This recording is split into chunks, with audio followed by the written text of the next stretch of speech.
name's Judy. And I'm Ceci. And together we are Two Girls on a Mic. Do elevator music.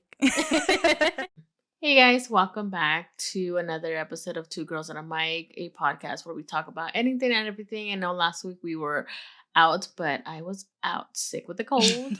But as you can hear me, I don't sound stuffy. I don't have a cough, so yay. We're all better. I don't want to get Cecilia sick because I'm like, I hate when I get sick because of others. So it's like, you know what? Let me spare you. Yeah, we did miss International Women's Day. Yeah, last Wednesday, which we had this episode planned out and ready to go. But, you know, health comes first, right? Yeah. So you're going to get this week. I mean, luckily is the month of women. So it still goes with the theme. But as for our weeks, I already told you how my week is going. Mm-hmm. I'm having not an identity crisis, but kind of. It's just been very questioning myself. Like, am I happy doing what I'm doing? Which I am. It's just I'm in a new routine that I didn't really think I'd be in. Okay. So I think that's just it's a shock to me, and also still getting used to it. So I'm still okay. And it's just finding things that I actually want to do and that can lead me further out into a life I want for the rest of my life. But that's kind of scary. It is. Because I have a whole life and I have to do one thing. You don't have to do one thing, but I feel it's better when you have a niche so that way you know what to stick to. For sure. Yeah. And I don't think I've necessarily found mine just yet. But even if you do find what you feel like you'll do now, 10, 15 years from now, you can always be you know what? Let me try something new. Yeah. And that's the thing. I also need to remind myself, I'm only 23. I feel like I'm 50 and I have 2 years left. So I know I put a lot of pressure on myself to do stuff. And I'm okay, let me take a step back. Yeah. And enjoy my 20s. For sure. Yeah. Because that's the way I felt at your age, where it's oh my God, I'm 23. I gotta figure life out. I was still going to college. I was I need to finish this. I need to get a job. I gotta do this.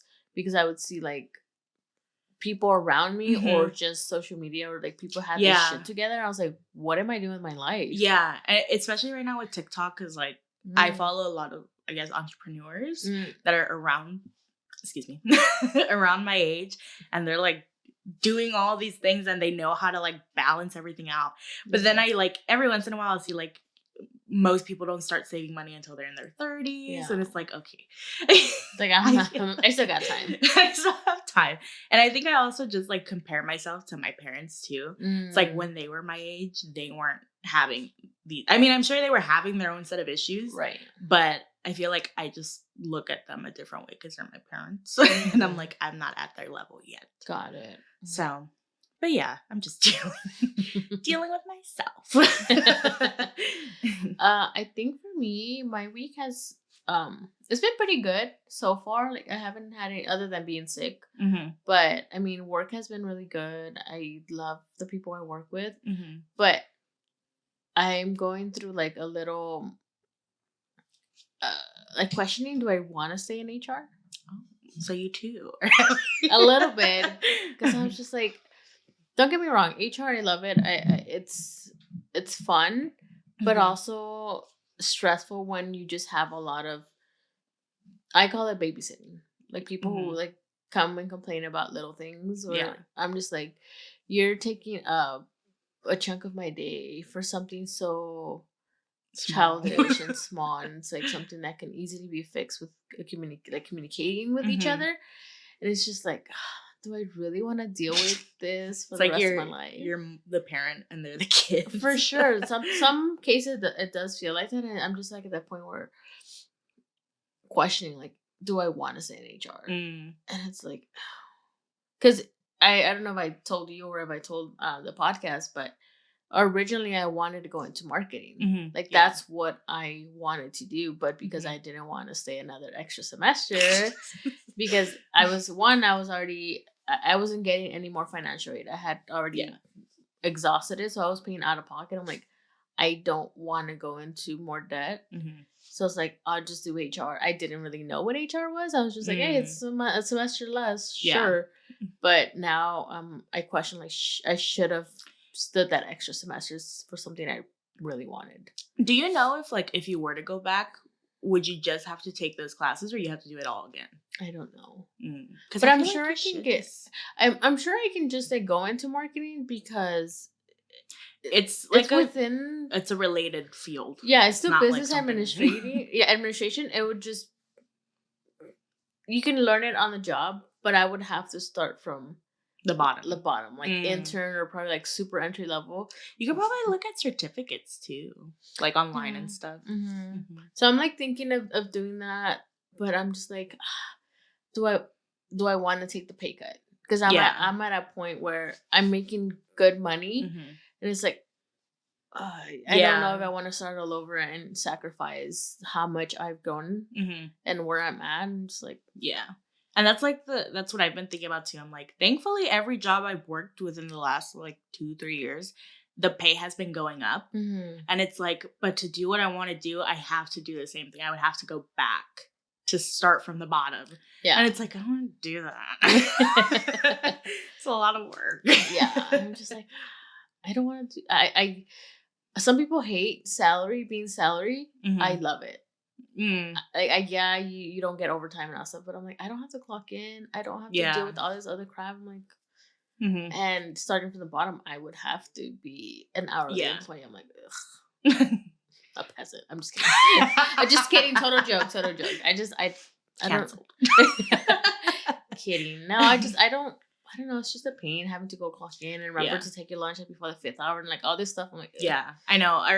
The job I'm at, it's kind of funny because they treat us like kids. Because it's like just big room with all the leads have like around 20 to 30 people on their team, and they're like they'll stand up and be like, all right, my team, go on your break. My team, pull up your account. You're about to clock out or go on your meal or whatever. Yeah. And it's like we're all just little like minions just doing whatever they say. It's true though, because HR and your managers will get on your ass for not, because the company pays an extra hour for not giving you your lunch at the right time. So the company's like, I can give you free money. Yeah. Makes sense.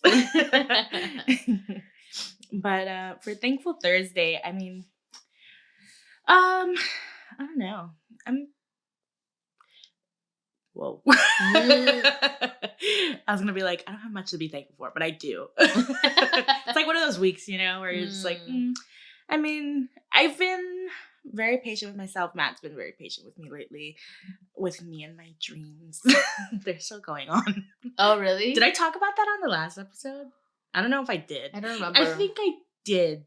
Because I don't know. I think I did. But my dreams have been still going on. But I think I'm just like... I stumbled upon lucid dreaming / what is it? Aerial something?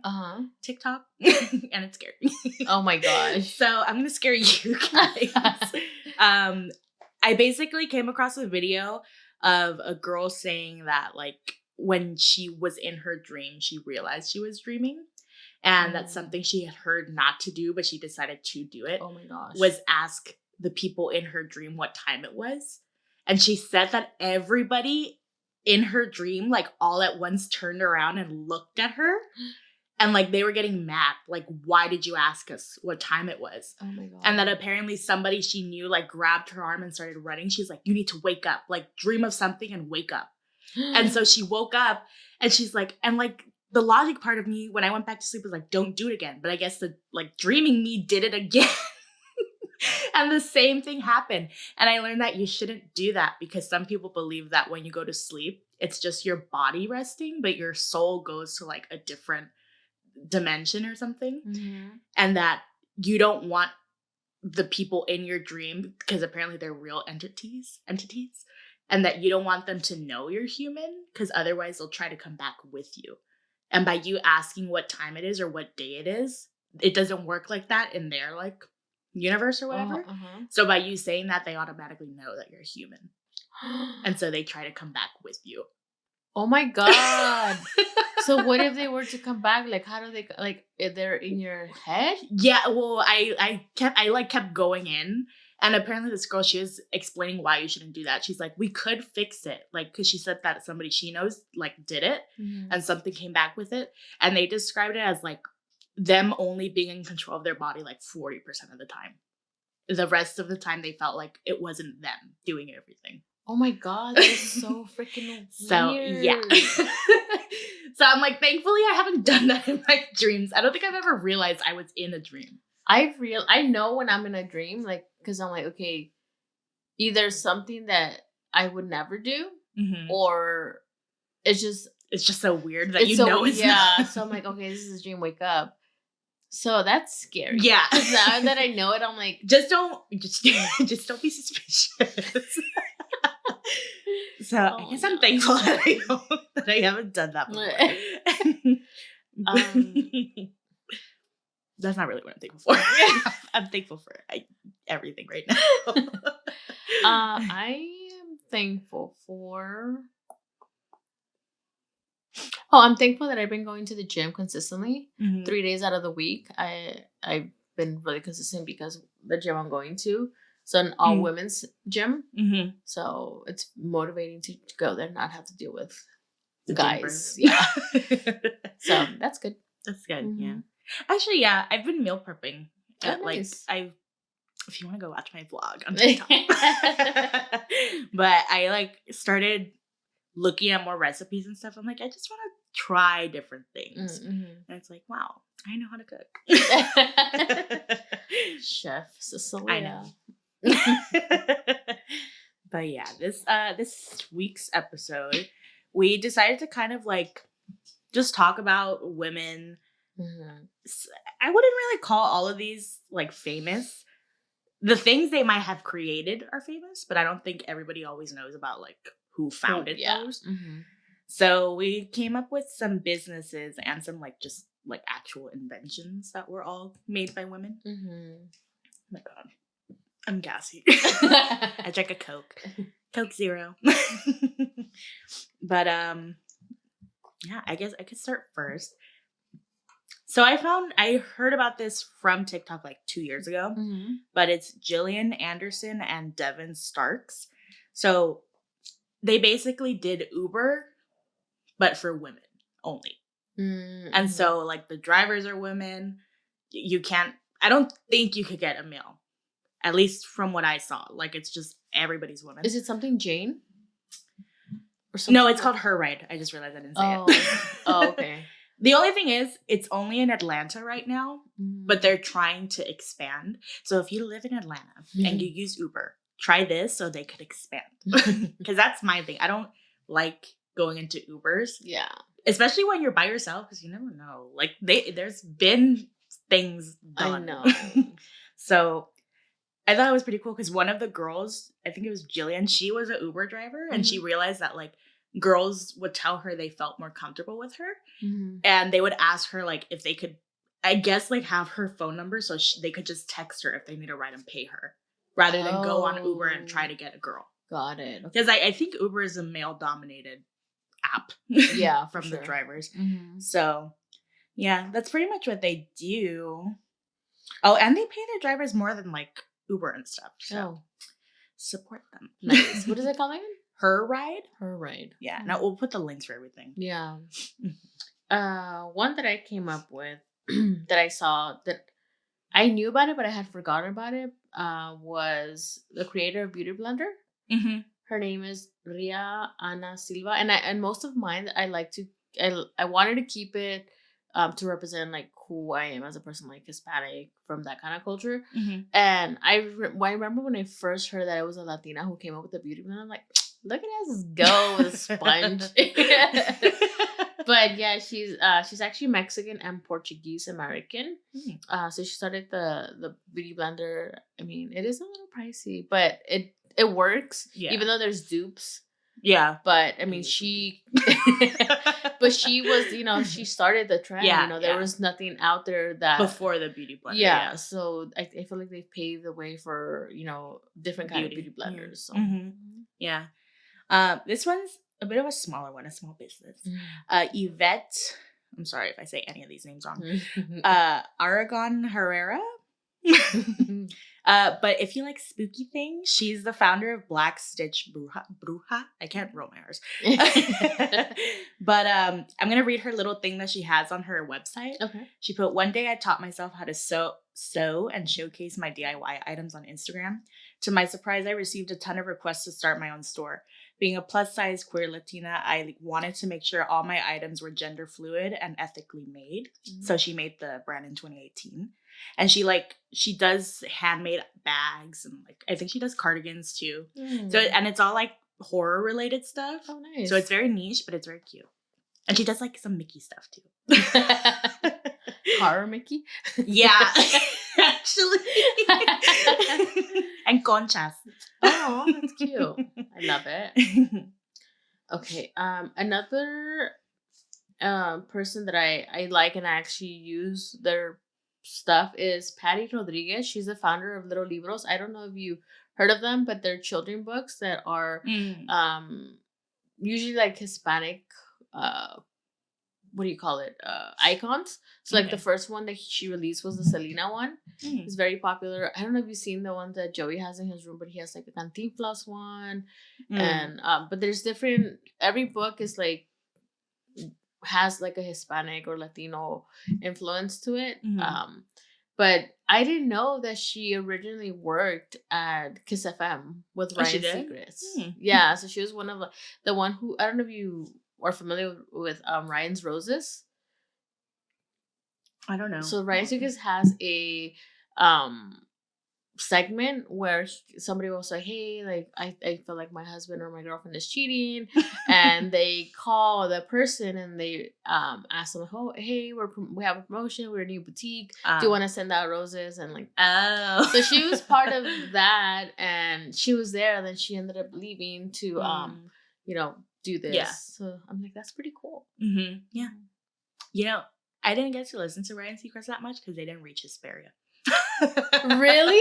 So we had another version of that, but like, yeah, they would ask them to call their significant others and like find out they were cheating. Yeah, and I would listen to it on my way to high school. And I would ask my dad to like, I know, I would get so mad because the juicy parts would be when I had to get off the car. Yeah, and like, my grandma didn't understand. So yeah, I was like, I guess I'll just make the rest up. The other one I have, her name is Zoila Darton. She's the founder of Word Agency, which is a marketing / content creating business, which is very helpful. And same thing, I kind of just like looked at their little like about us type thing. And I believe she's Afro-Latina. And she put that after a decade of fighting for racial and ethnic representation in the music industry, Word creative community founder and creative director Zoila dreamt of a world where she and her peers were in the driver's seat. So she's very like about getting her culture into the big scene. Like she's worked with Nike, HBO, and Foot Locker, she put. And she just wants to create a bigger community for her culture. Nice. But also like doing helpful things.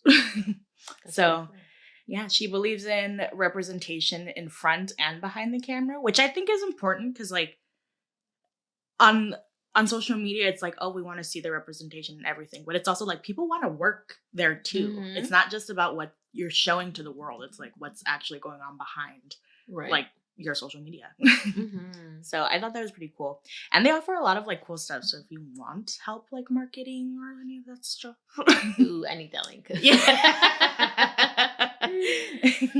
All right, so my next one is actually a all women's gym, not necessarily the one I go to, which I will shout out at the end. It's Babes of Wellness, which was founded by Kat Novoa. I think that's how you say it. And her gym is, I'm gonna read her little about section. It was founded in 2018. It became a safe haven in Compton, which is actually really close to my house. And they are the first queer Latina owned all women queer inclusive wellness gym. And I actually went there one time to, you know, try it out, and it's so, you feel so welcome as a woman, and they're very encouraging and helpful. And it was just a really good experience. So when I found out that they were opening, I was like, oh my God, this is perfect. So, but yeah, it's she's amazing. I actually had I was able to meet her, and she's tough. Like she'll you know when you want somebody to push you, like she gives you that tough love that you want. Okay. So, but yeah, like it's not scary. No, she's just like, come on, get your ass up and like finish your reps, or like that encouraging. Like I need that kind of tough love, as opposed to like, oh come on, honey, you can do it. It's like, no, I don't need that. You got this, sweetie.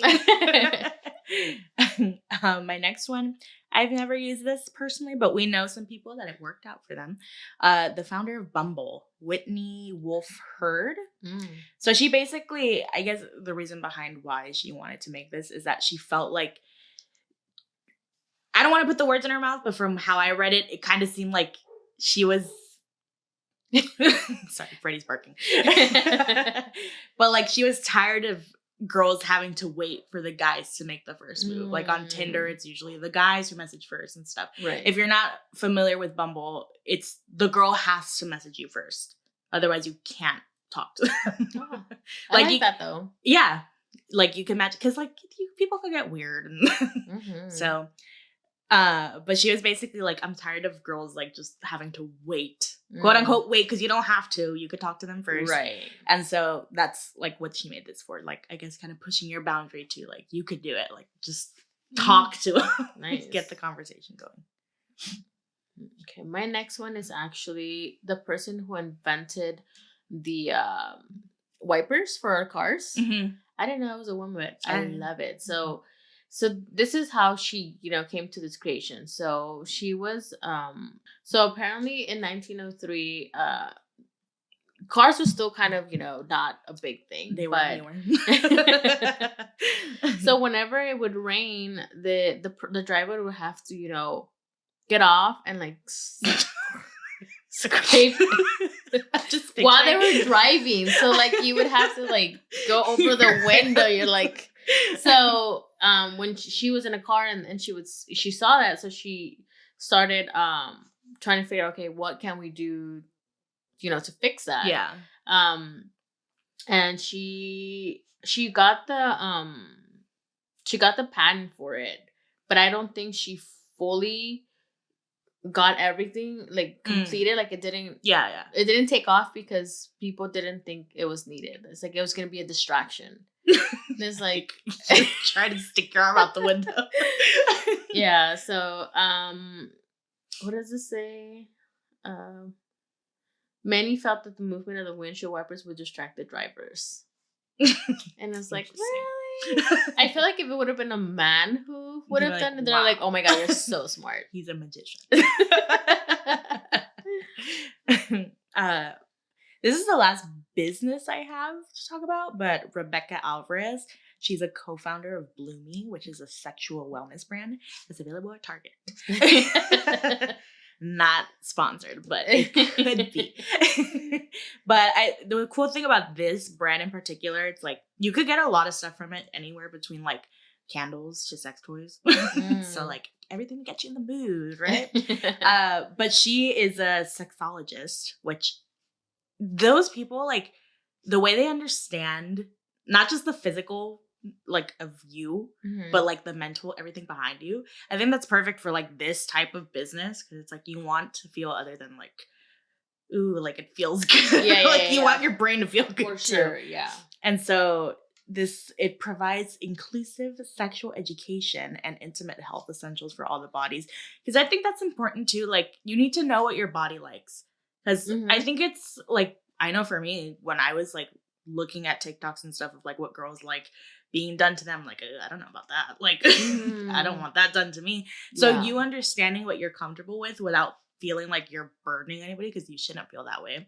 You just need to like explore more, and that doesn't mean you have to actually try it. Like you just need to be aware of what like. And I think that's especially for younger women, or even women who don't have experience. Like I feel like they go based off of like the cliche, girls like this and like that, and then when they don't like it, they're like, what is wrong with me?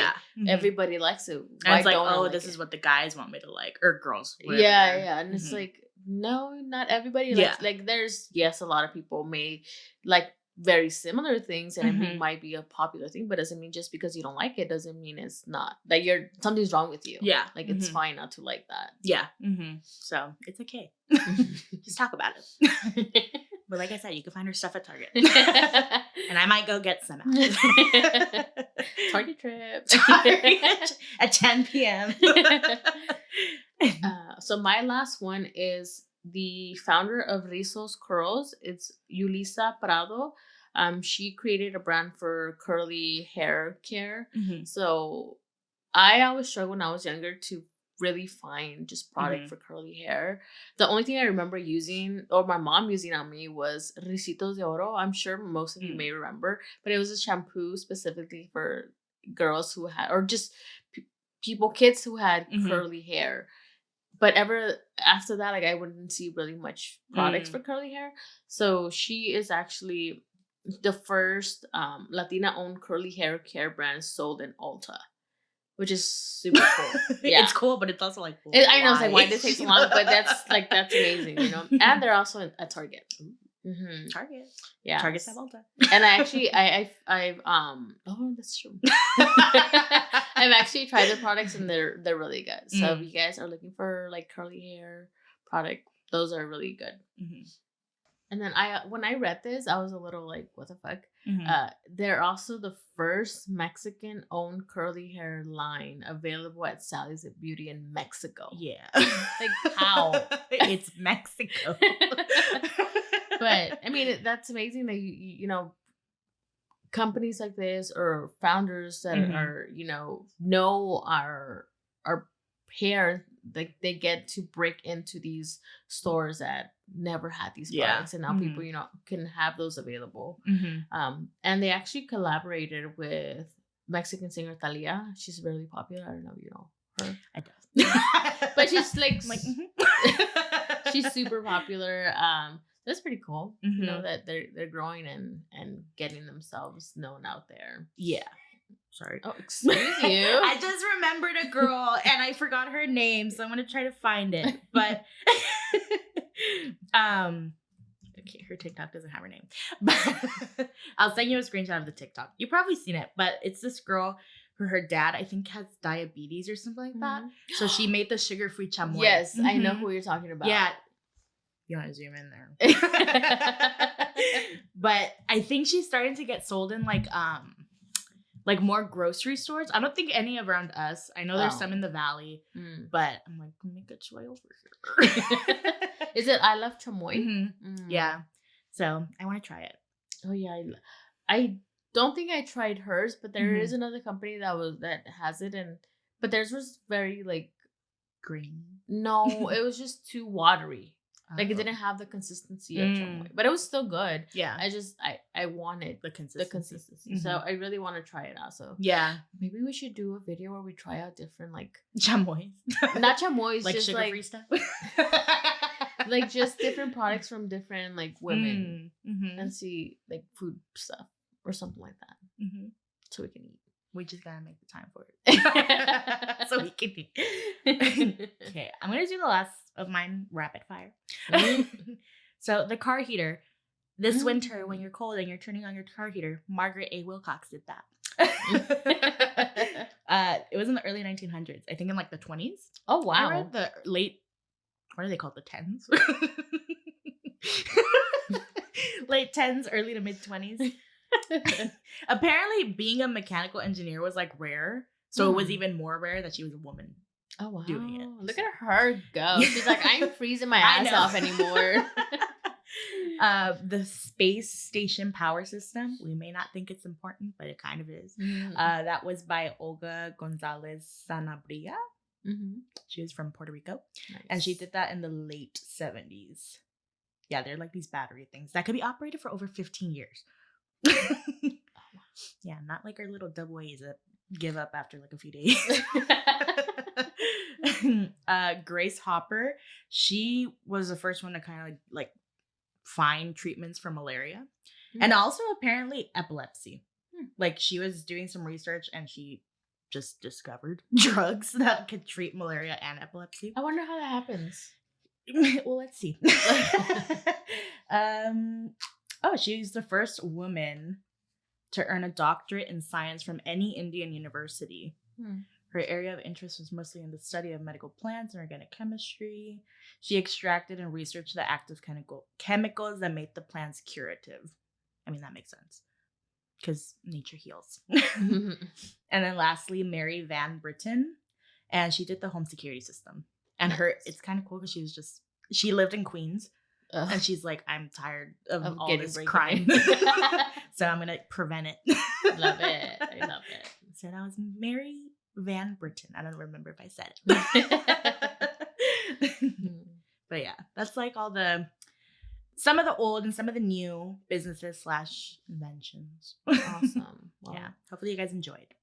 I definitely learned some stuff because I did not know that the car heater / windshield wipers were made by women. So like what else of the car was made by women? You know, I didn't put it down, but I did read when I was doing the research that women were actually the ones who didn't not necessarily create a beer, but back in the day, they were the only ones who were able to make the beer. So I was like, yeah, y'all, man, love your beer, but also Wi-Fi and Bluetooth. So all the men that are complaining on Twitter, you think I forgot her name, but it was because of a woman. So yeah, hopefully you guys enjoyed. Maybe you guys learned something new. If you guys want to check out any of the businesses, we'll throw all the links in the description. And yeah, our Instagrams will be in the description below, and our podcast Instagram is at 2 Girls and a Mic. But with that being said, you guys will see us on next time. Bye.